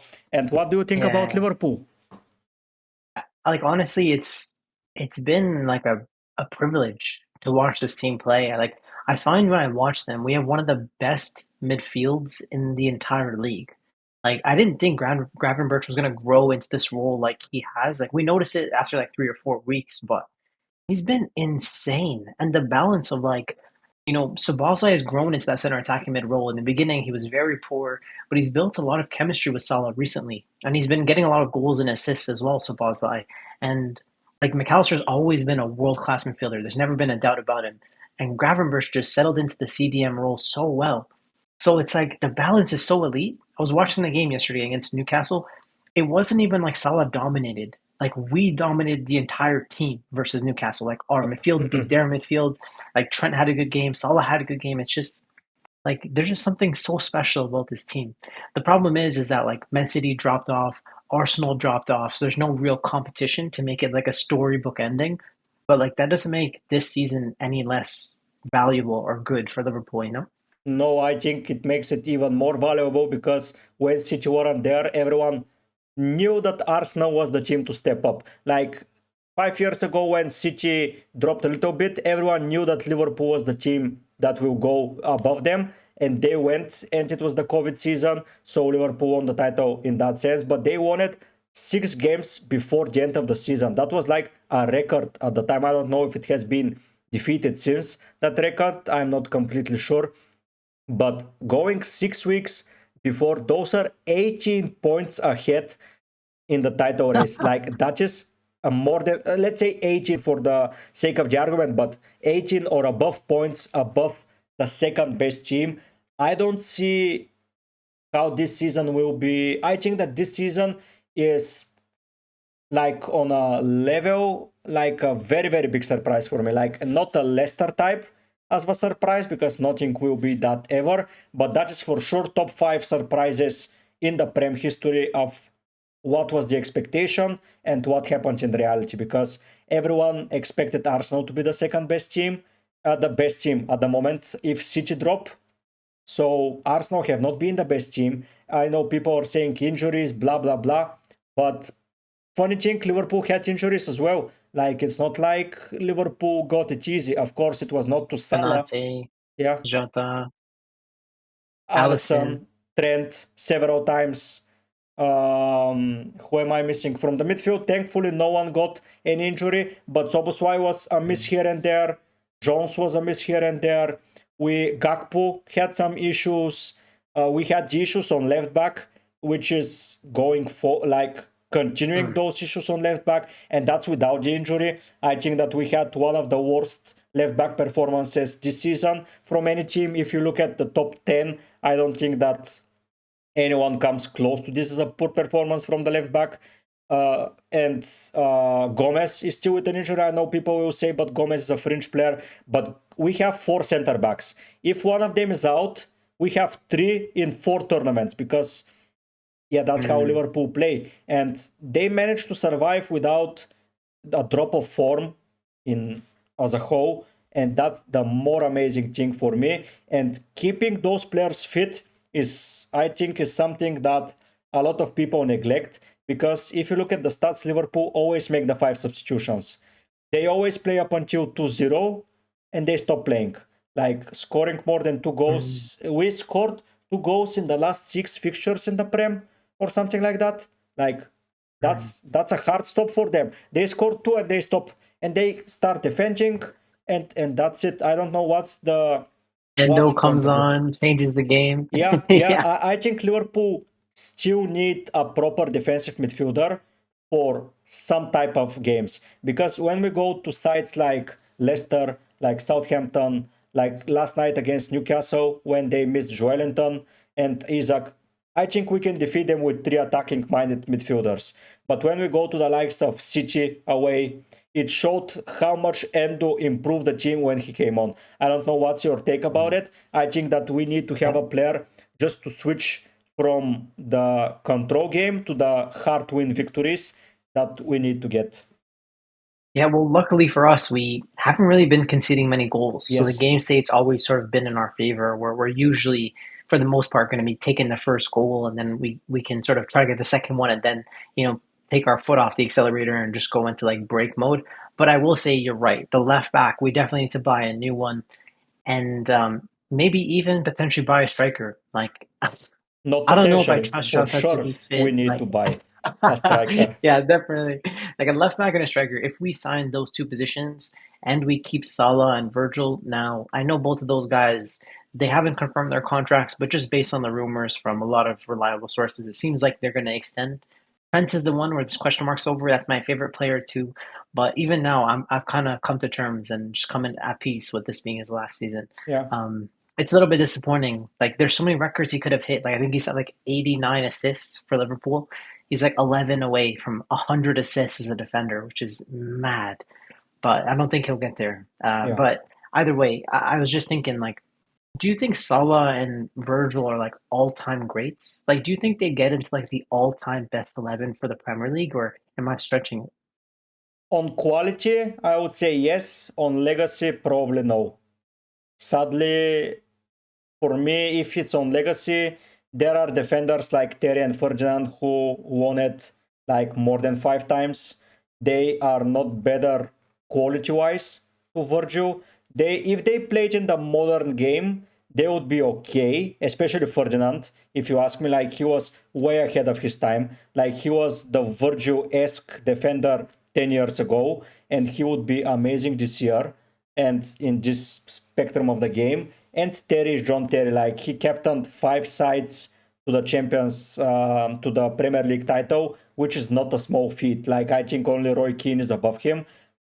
And Virgil, if he stays and he wins this year, and let's say one more, I can see it getting in the conversation. Like winning a Champions League, like it's okay. Going for 3 titles and 2 records of a chasing with City, like it's there. But then you go to Salah, and I think even on the records and on legacy, I think there is not a right winger in the Prem history that has done it like him. If you ask me about Virgil, I would say not yet. If you ask me about Salah, I would say for sure, because he is like fourth in the goal scoring charts or fifth, something like that, in the history of the Prem for 7 seasons. Then he would win his second title. He has a very, very big chance of the golden ball if he continues those numbers. He's becoming more of a complete player. So I would say yes. I would say I would go with the likes of Salah and Henry probably as the two greats of the game. I know a lot of people will say Cristiano Ronaldo. Of course, he had an amazing legacy at United. He won a golden ball, but he did it for 5 seasons, and this was not his best performance. He went to Real Madrid and destroyed every record in the world in the Real Madrid books. But at United, he's not the United. If you ask me who is the top 3 United players I think about, I will not say Cristiano Ronaldo. But if you ask me top 3 players from Liverpool, Salah will be there, in my opinion. So Yeah, yeah, yeah, what about definitely. you? I What do think you like think? like there's a record I think by Thierry Henry for the most goals and assists, or maybe it's Yes. Alan Shearer or Andy Cole, one of them. It's like 47 goals and assists. I think Salah's at 41 now. So if he stays fit, fingers crossed, he should pass that easily. Like he should be the top scoring like goal and assist in a season. And those guys did it in like a 42 game season. Yeah. We have a 38 game season, bro. Yeah. Like Salah's a legend. Yeah. I Bro, think the he's same. actually a legend. Like it's insane. Like I honestly feel so grateful that I've been able to watch Salah. Like this is the first season, by the way, I've ever gone against him in FPL. Like for the last 7 years, Salah's always been my guy. Even when Kane was in the league, like Holland came in the league, like all these guys have been there. I've always been Team Salah, except this year. And boy, he really punished me. So Yeah. like he actually single-handedly ended my FPL year just by himself. So like it goes to show you how nuts he's been. Like genuinely, like he's 6 goals ahead in the Golden Boot race.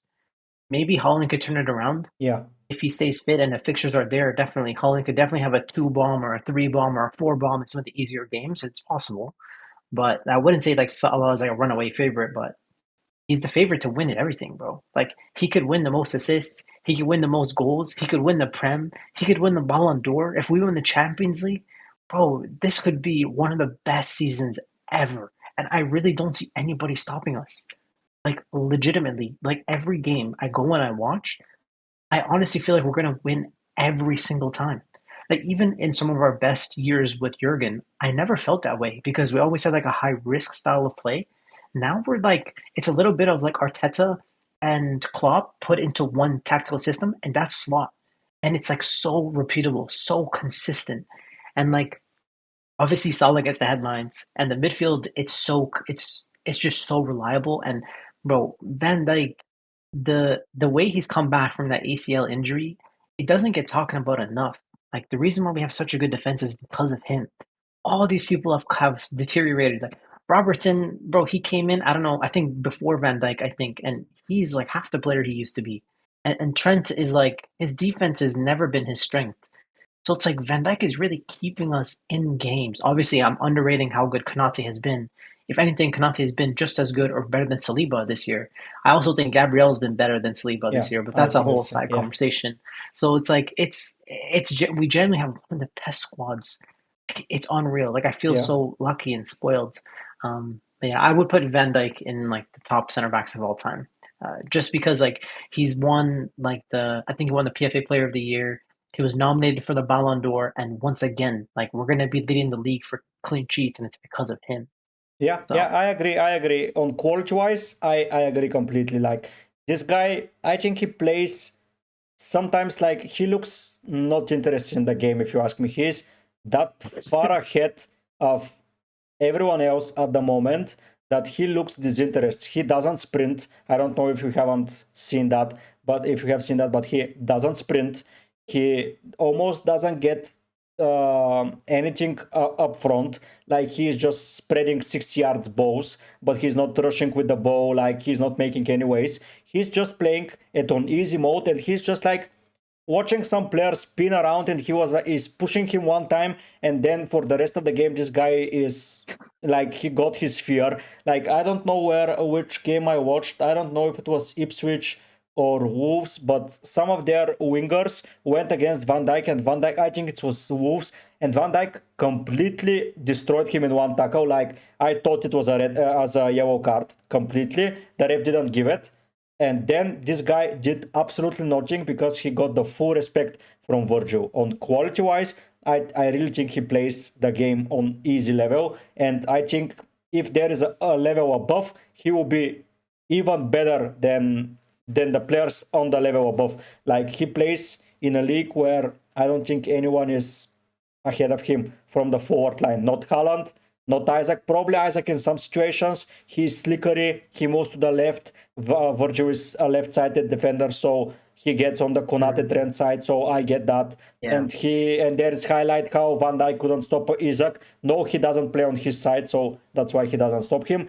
But in general, every team tries to play on the right just because Virgil is on the left, and yeah, I that know. that But that's also, so. like you have to say, like Trent is on that side as well, and like it's so easy to attack Trent with his defensive weaknesses. I mean, we saw what Doku did to him, bro. Like Doku literally destroyed him like 10 times, dribbled past him. But Doku's final ball has been horrible this year. I mean, he'll be a much better player when like he gets older. Yeah, I think so. I think so. But maybe he will lose a little bit of his flair with age and speed. So Mm. it's one give, one take. Like Salah became a way better player as with age, but he was an amazing finisher at the start, and he was not so reliant on the speed. Like you don't see Salah making a 60-yard run anymore and getting ahead of everyone because he's older. But you know that if you give him the ball around the box, there is something interesting going to happen, regardless of what, being a pass, being a shot, being a one-on-one tackle, something will happen. Well, Doku has the flair, but not the end product, so I think he will go down as Mares. He will have 1-2 seasons, and Mm. it will end. I don't think he has the, but that's my personal opinion.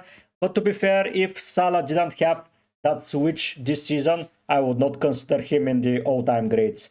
Like if we kept playing the Klopp style, I think Salah would have ended the season with like 15 goals and probably 7-8 assists, and it would be an okay season, but nothing of sorts. Like this guy this season, I don't know what SWAT told him. I don't know what SWAT spoke with him, but he just switched to like a different player. Like he got his haircut, and it's a completely different guy. Like he had a missing brother, and they switched them around, and it's a completely different player. Yeah, his efficiency this year is nuts. Yeah, Like 40 goals and assists in 28 games is just unbelievable. So moving the topic on from Liverpool, I think we should touch on Arsenal.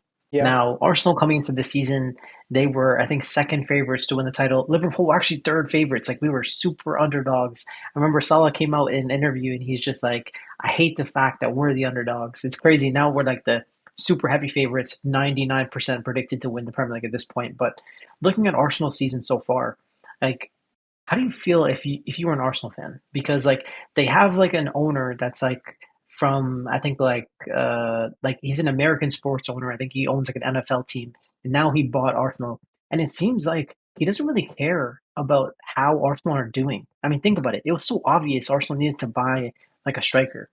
Like it's been obvious for since like months, bro, and they didn't go and buy someone in the January transfer window. I was just thinking to myself, like, there's only one way an owner would do this, and it's because they don't care. It's because so much of the revenue that these sports owners make is coming from the TV broadcasting rights. And regardless of how well or how poorly Arsenal are doing, that revenue is still coming in. Like that's where a majority of the profit comes from is that TV broadcasting revenue. So I wonder if like owners just don't care about their sports teams. But apart from that, like I thought Arsenal were going to go and potentially win the league this year. But it seems like the ownership didn't have the same intentions. So just curious to know what you think about Arsenal. I think with the injury from Saka, they got exposed massively. That he last 2 seasons he played basically every minute of every game, and that takes a lot less time to recover. He played in the Euro final. Let's not forget that. Yes, he wasn't a starter in the group stage in all games, but after that he was a 90-minute player. Then injury will happen. Like with Foden, Watkins dipped in form. A lot of English players dipped in form at some point this year. Like even Harry Kane got some injuries. This guy usually doesn't get a lot of injuries. Like you see the Spanish sides, Rodri got an injury. Like these things pile up. And I get your point about Arsenal missing a striker, but I really think that spending 80 millions on Havertz to replace Xhaka, then spending 45 or 50 to buy Merino for whatever reason, and he wasn't used this year, because I honestly thought that their midfield was the only place they shouldn't improve. Like they had Yeah. Rice, they had Odegaard, they had Partey, they had Timber who can come in as a midfielder, they had Zinchenko that can come in as a midfielder, they had Waneri who is an option for Odegaard, they got Jorginho that can come in as a midfielder, and they just bought a midfielder and now are in a contention to buy Zubamendi. And I'm like, how many midfielders you think you need for your team? Like, okay, you don't have a proper option for Saka, sorry. You have a striker that is Havertz that was bought to be Xhaka, but is a fail. And if I'm the owner and someone says to me, I'm buying a Xhaka replacement for 80 million from Chelsea, and I see him using him as a striker, and I'm like, what should I get you? An 80 million striker and Havertz not have a place in the team, or a 80 million midfielder that may not be well as Xhaka, because I think they're missing Xhaka. In hindsight, Xhaka went away from Arsenal and did more than what Arsenal team did. So, and he was a vital point in that side. So, and then you look at their attacking option. I think it's completely rubbish to say that they don't have attacking option. You have Martinelli and Trossard on the left. You have Havertz and Jesus. You have Saka, and they got Sterling. And they were like, okay, but they got, if you remember the start of the season, they got that some Sterling signing as the option to cover everything. He can play left wing, he can play right wing, he can play a forward, and they're paying him a lot of money in wages. And if I'm the owner and Arteta goes out and say, okay, I bought the ideal player to have the coverage, why should I get him more coverage? Like he just bought the ideal coverage, and then go to the winter and they say, okay, I need player to cover Havertz and Saka's injuries. Jesus and Saka, sorry. And I'm like, but you got Sterling 4 months ago, man. You are not getting another player just because you underperformed. And then they get the Havertz injury, which is quite unlucky, one day after the window's closed. But in my eyes, I think that it's all rubbish. They had the money. They spent it on midfielders. They bought Rice, Havertz, and Merino. Fury. Yeah. Calafiori got for a cover after they bought Timber, who was a cover. They got Kivior, who was a cover. So they bought a second goalkeeper. So they've got the money. I think that there is something fundamentally, probably, if I have to be honest, apart from Villa, Liverpool, and City, every team in the league needs a striker. Like, you don't tell me that Yeah. Darwin is enough. You don't tell me that Havertz is enough. You can tell me that João Pedro Welbeck is enough.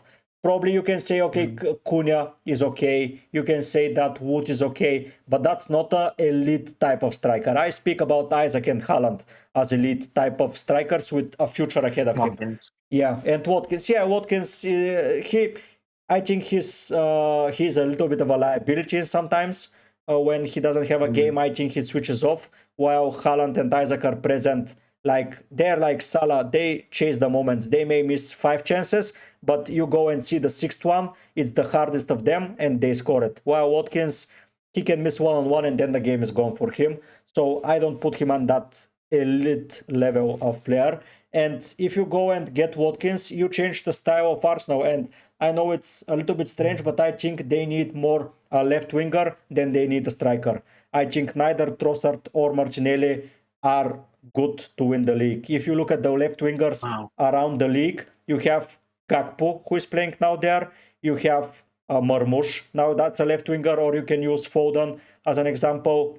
Then you go to Newcastle, you have Gordon. Gordon is far better than those guys. You go and check Mitoma, he's better than those guys. There are more better left wingers in the league than Arsenal have. And Havertz, Jesus, Merino, whoever is used in the forward, is just going to release those wingers, which is the thing. Because if you look at when Saka plays, they have 75% of the attacks going through the right. Because the team says, I'm not going to cover the left. There is Martinelli and Trossard. And I'm like, that's a very, very big liability. While if you go against Liverpool and don't mark Cody Gakpo, he will hurt you. If you don't mark Luis Diaz, he will hurt you. So I'm in a process of you better get a better left winger, sell those 2 players, you will get money for them, and just get a proper left winger from somewhere in the world. So genuinely, like, if you look at Arsenal right now, like, let's say their season's over, they'll be knocked out of the Champions League, they'll be knocked out of the Prem, they'll be fighting for top 4, they'll be fine. So they had an okay season. They just didn't win the title. And that's like high expectations. That's normal. You know, like 19 teams will be disappointed. 1 team is usually happy. But going into next year, they have a really good foundation. They have a very strong defense. They have lots of depth. Like Ben White is going to be back. Timber is there. Calafiori is there. They have Kiwior, like they have Tierney. They have Zinchenko. They have, of course, Saliba, Gabriel. Like, they're set defensively. Goalie is elite. Defense is elite. Midfield, they're set, bro. They have Marino, Rice, Odegaard, Partey, Jorginho. Like, they're fine. They don't need to work on midfield. Saka is there on the right if he's fit. Havertz is there up top. Like, I feel like they just literally need to buy another striker, another left winger, and they'll legitimately be competing for the league. Like, I'm not sleeping on them. They have a really good defense, bro. There's no disrespect to how they've been playing. They just lack the options. Like, it's simple. Yeah, it is what it is. The options they have are not good enough. If you compare the options between Arsenal, Liverpool, and City, you will never say that Arsenal will score the most goals. Like, they can. Furthermore, I would take it 1 step further. Like, if you took Gakpo out of Liverpool and put him on Arsenal, I genuinely think they would have challenged for the league. Probably That's how close I think they are. Yeah, or Luis Diaz, even Luis Diaz. Yeah, one of them. Yeah, just like if they had somebody like that, it would change the dynamic of their whole team. So I'm not going to sleep on them. And also City now, like Rodri's going to come back next season, maybe the end of this season type of thing. They added Nico Gonzalez. Holland is there. Marmoush is there. He'll replace the minutes from KDB. Foden is still there. So they have a really good team. Like, next year is not going to be a cakewalk for anyone. It's going to be so entertaining. But this year already feels like it's a little bit over, you know? Yeah, and how do you feel about the City options? Because you mentioned so many new players, but there are old players there. Like, there is Bernardo Silva, there is John Stones, there is Ruben Dias, there is Gundogan, there is Doku, there is Savinho, there is... If I keep going, they have like 25 players that can easily get in 18 out of the 20 teams in the league, like starters. And KGB is still there. Now Marmoush, Haaland you mentioned, they have Gvardio, they have Rico Willis. How are they going to manage it? I think that are they just completely going to scratch off the old gens, like sell Gundogan, sell Silva, sell Stones, sell who is else, Kanji or whoever they want? Are they selling them? Like, are they all gone? How do you feel? I honestly don't know. Like, I think Man City have they have an aging core. You know, you mentioned it, Bernardo, Gundo, KDB. Like, these guys kind of have to leave now. Like, their time is up. They need to buy the younger players that come in, Marmoush, Nico Gonzalez. I think they'll be fine. Like the core of the team is actually fine. Yeah. Like they just need to replace one or two things. Like it's a pity, but when we talk about the all-time greats in terms of Van Dijk and Salah, De Bruyne is in that conversation as Oh, well. I yes. genuinely think he would start for me in the best 11 in the Premier League, but at this point, he's a little bit washed. No disrespect, but he's not as Yeah. good as he used to Yeah, be. his head is not So, there, I think. The qualities are there, but I don't find his head in the right space. Like, he gets more angry, he gets more frustrated. It was not part of KGB's statue. I genuinely think he's top 10 players of all time in the Prem. Probably my favorite midfielder after Gerrard and Lampard, I would say. Like, wow, I really do think that he's that great. Like, wow. and he got titles for them. Like, he Mhm. got them the everything. But I think that even though they had that good core that you mentioned, I don't think that the players that will be left there will know how to get them over the line. I think that Wow. they have Haaland, who has experience. They have Foden, but those guys are still 25. It's not like they're the most experienced players. I think that if they get rid of all of them, like all together, that would be a very, very big mistake. Like if you look at the past, season after season, they lost David Silva. That's fine. One player. They lost Company, another player. They lost Fernandinho, another player. Then they lost some other player, but Gundogan left, but they lost them one by one, and there was someone to take the statue of a leader, of an elite player that has been through the battles. But now I feel like with them buying so many good players, Marmoush is amazing. I'm so angry that he's not at Liverpool at the moment, by the way. I think that he would have been the ideal Liverpool player in a sense, but still I think that they need players to get them over the line, and that was the thing that Guardiola did so beautifully in the past. He didn't just remove everyone at once. Like you could have probably guessed that he would get rid of the old guard easily, like Company, Silva, Fernandinho, Gundogan. He could have scrapped them all in 1 year, but he did it. Aguero, I forgot to mention. Those are players that left year by year in the 5 year span. Now they lost Walker, they will lose Ederson, they will lose probably KGB, Bernardo Silva, Gundogan will probably go. Let's say that some of the defenders like John Stones, I think, will go. So 6 of Yeah. the top team from last year, the players that got them over the line in everything, are just gone. Like if you ask me, top 6 players currently in City's recent history, those will be the priority. Like Walker, man marking the Mm. fastest left wingers in the world.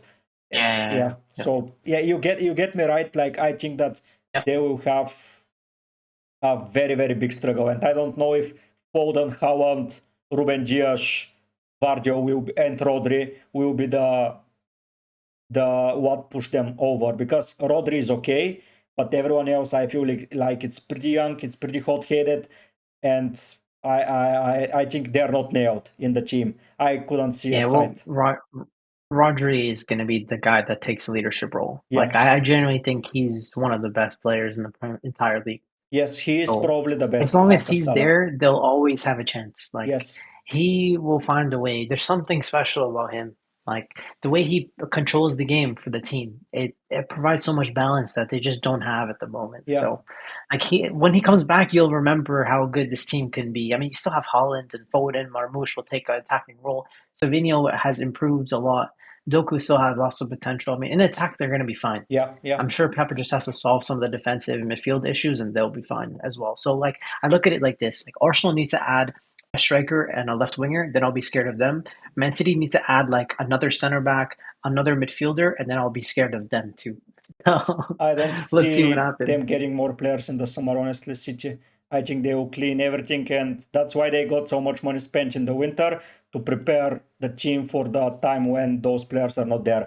Me not seeing Bernardo Silva in the starting lineup against Liverpool was even bigger relief than me not seeing Haaland, honestly. Like this guy in those type of games can find a perfect pass, can find everything. And when I saw the lineup and Bernardo Silva was not there, and I was like, okay, that's a win for Liverpool. Like I didn't care who else is on the field for them. Like this guy, if you look historically, he has been one of the most clinical guys in the hard fixtures for them. Like either an assist or either on a goal. or either a 9 out of 10 performance overall. I remember several Champions League games where he pushed them through. So I think that they will not buy more players. They will just get rid of the old. And if we mentioned when Rodri returns, but don't you forget how much time it took Virgil to return to the best form of himself. So yeah, maybe Rodri will play with something on his mind, like, okay, if I go in this tackle, am I going to get injured once again? There is that bit of a shadow of a doubt in the mind of the players after such a long injury, because they know what is, for example, Oxlade-Chamberlain. I know it's not near the level of Rodri or VVG, but he was a shadow of a player when he returned. That long-term injuries can do a lot of mental damage that we don't. We think that it will be the Rodri of the past, but it might not be. It might be the tenths of the second that he's slower in those situations that cost them. So yeah, I'm feeling pretty excited to see what will happen. I don't think any other side apart from those three will challenge soon next season. Yeah, unless something drastic happens. Let me ask you one last question before we go. Can you pull up the Premier League table? Yep. Like, even if you just went back to the other slide, you want to. Yep. Here it is. Okay, perfect. So if you're looking at this Premier League table, this is like the perfect way to end the conversation. Can you predict who you think the top 4 and the bottom 3 are going to be come the end of the season? This season, it's Liverpool, Arsenal, City, Newcastle for me, top 4. Those will be the top 4 in my opinion. Forest sadly will miss 5th, but yeah, I think that unless they get a good green run, I think that Newcastle and City are going to overcome them. And the bottom 3 is obvious. I think it's Ipswich, Leicester, and Southampton. I don't see, they're so poor, the 3 teams. Like, they don't have anything to go on for them. Like, honestly, when I go and see someone facing them, I'm like, easy win. United defeated them with 10 players last night. And I'm like, come on. Like, and apart from, do you think that Wolves will go down? I don't see it. No way, no way. Their fixtures are too good to end the season. I'm sure they'll be fine. Yeah, and what about you? Who do you think the top 4 is?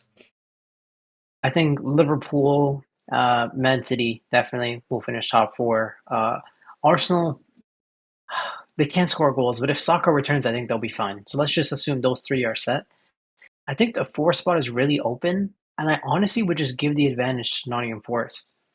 I actually think, like, I know they haven't been that great. Their fixtures haven't been good recently, but I think they've already have enough gap on like the other teams. Like, they're up on Chelsea by a win potentially. They're up by Newcastle by just 1 win, and it's so tight. I mean, look how tight this is between Forest all the way till Fulham. Like, it's actually so tight, even including Aston Villa. Like, bro, the top 4, top 5 race is going to be really interesting. I think top 5 will be Champions League.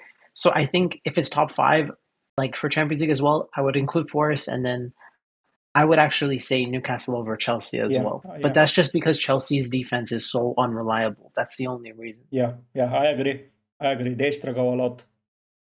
Nice. Well, yo, MB, thank you so much for having me on the channel, bro. I absolutely love like chatting with you, chatting football, because you're not just like an FPL mind, like you have a football brain too. So I really appreciate our combos, bro. Yeah, it has been amazing. Kanji, we haven't spoken in a while, and it was good hearing a lot from you, man. The video will be longer, but I think we've spoken about so many things and so many strategies. So I would say that, yeah, it's been a pleasure, not only FPL wise, but football wise. Speaking about Liverpool 99% being champions, it's always better than speaking about them being fourth or something like that. So yeah, thank you. Thanks so much for coming, man. 100%.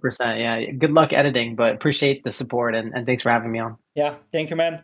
See you soon for more content. And guys, I will see you with more FPL and UCL fantasy content. But for now, we will both be heading out. Bye.